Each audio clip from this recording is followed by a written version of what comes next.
좀 마른 사람이 건강해 보이다고 하지만 솔직히 말하면 딱 한 번 봤습니다. 한 번. 보호자로 갔을 때, 환자로 갔을 때 제가 느꼈던 감정은 이 부분에 더 많은 관심을 좀 가져야 되겠다라는 생각을 가지게 됩니다. 네, 안녕하세요. 비욘디 시청자 여러분들. 네, 저는 이제 산부인과 중에서도 부인과에서도 이제 부인 종양학을 이제 전공을 하고 있고, 부인과 질환을 가진 양성 질환 환자분들과 부인암으로 알려진 자궁경부암, 자궁내막암, 난소암 환자를 주로 보고 있습니다.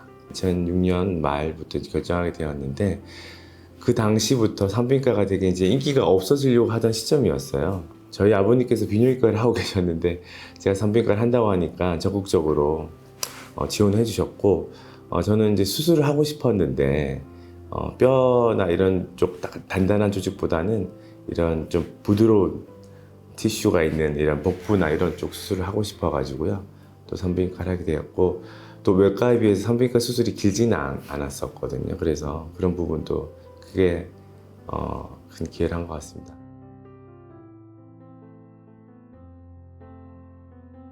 자궁내막암 환자들 보면 이게 비만하고 연관이 많이 있거든요. 이게 이제 체지방이 많을수록 에스트로겐이 많이 분비되기 때문에 자궁내막암하고 연관이 대부분 많은 영향을 끼치거든요. 한 10명 중에 한 분도 체중을 감량하는 게 성공을 못 하시는 것 같더라고요.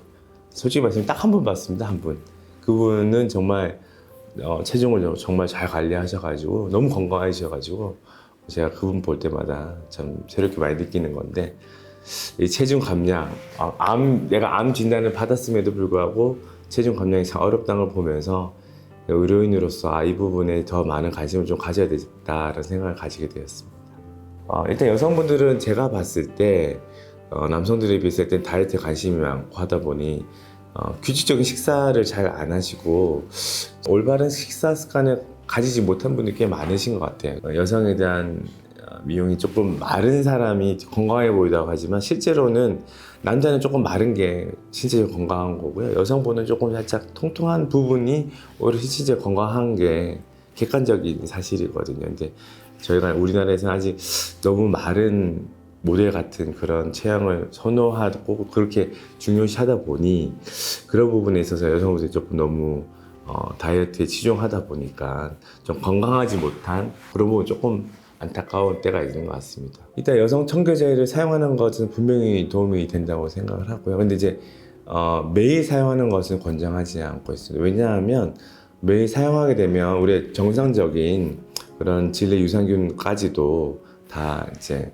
소멸될 수 있기 때문에 일주일에 한 번 내지 많으면 2번 정도 하는 것을 권하고, 우리가 아는 칸디다 질염 같은 경우는 곰팡이성 질염은 면역이 떨어지거나 피곤할 때 또 잘 재발할 수가 있기 때문에 그럴 때 한 번씩 한번 사용하는 것도 권장드립니다. 이제 우리가 크게 이제 세균성 질염, 곰팡이성 질염, 이렇게 위축성 질염 이렇게 나누는데요. 밑이 가렵다거나 아니 분비물이 너무 많다거나 혹은 분비물이 냄새가 좋지 않다거나 이럴 때 오시거든요. 근데 그렇지 않더라도 자하지 못한 증상이 있는 질염도 꽤 있습니다. 그래서 제가 생각하기에는 그런 증상이 없다면 조금 지켜보는 거는 크게 문제가 없다고 보고요. 질염 자체가 환자분들의 생명을 위협하는 경우는 거의 없다고 보거든요. 다만 본인을 귀찮게 하고 번거롭게 한다는 그런 부분이 있는 건 사실이죠. 왜냐하면 질염은 가벼운 질환이지만 반복적으로 재발할 수 있다는 그런 문제가 있죠. 그리고 여성 생식기는 질과 그다음에 항문, 요도가 다 가까이 위치했기 때문에 방광염이든 질염이든 골반염이든 이런 것들이 잘 빈번히 발생할 수 있기 때문에 그런 부분들은 좀 관심을 가지고 하는 게 좋을 것 같고요. 우리가 완치할 수 있는 질환이보다는 조금 케어해야 되는 질환으로 우리가 고혈압, 당뇨를 케어하듯이 그냥 관리하는 질환으로 말씀을 드리고요. 그럴 때마다 이제 항생제를 복용하거나 질세정제를 쓰거나 이런 것을 많이 권유하고 있는 편입니다. 일단은 산부인과에서는 크게 개복 수술과 이제 복강령 수술, 로봇 수술 크게 3가지 수술로 나뉜다고 보면 되고요. 개복 수술 말 그대로 이제 배를 절개해서 배를 열어서 하는 수술이고, 복강령 수술과 로봇 수술 같은 점은 배에 이제 구멍을 몇 개, 트로카를 이용해서 구멍을 몇 개 뚫어가지고 배 안에 CO2 가스를 채운 다음에 카메라를 넣고 그 다음에 기구를 넣어서 하는 수술인 거죠. 수술 절개 부위가 적기 때문에 환자분들의 통증도 좀 덜할 것이고 회복도 빠를 것이고 그리고 이제 입원 기간도 단축이 될 것입니다. 이런 여러 가지 장점이 있지만 모든 수술을 복강경 로봇으로 할 수 있는 건 아니죠. 이제 거기에 맞는 적응증이 필요한 거고요. 또 최근에는 한 10여 년 전부터 또 로봇, 다빈치 로봇 수술이 들어와서 지금 대학병원을 기점으로 해서 많이 이용되고 있고 산부인과 영역에서도 상당히 많은 수의 로봇 수술을 하고 있습니다. 복강경과 로봇 수술의 차이점은 로봇팔을 이용하기 때문에 조금 더 복강경에 비해서 로봇 수술이 조금 더 정교하고 10배 확대된 3D 화면을 보기 때문에 또 더군다나 수술자가 서서 하는 게 아니라 앉아서 하기 때문에 조금 더 편안하게 수술자가 수술을 할 수 있기 때문에 그런 부분의 장점이 환자분에게 좀 돌아갈 수 있지만 비용적인 단점은 또 있는 건 사실인 것 같습니다. 저 같은 경우는 최근에는 복강경과 로봇 수술 한 환자분이 한 반반 정도 되는 것 같고요. 한 10% 정도에서 개복 수술을 하는 것 같습니다.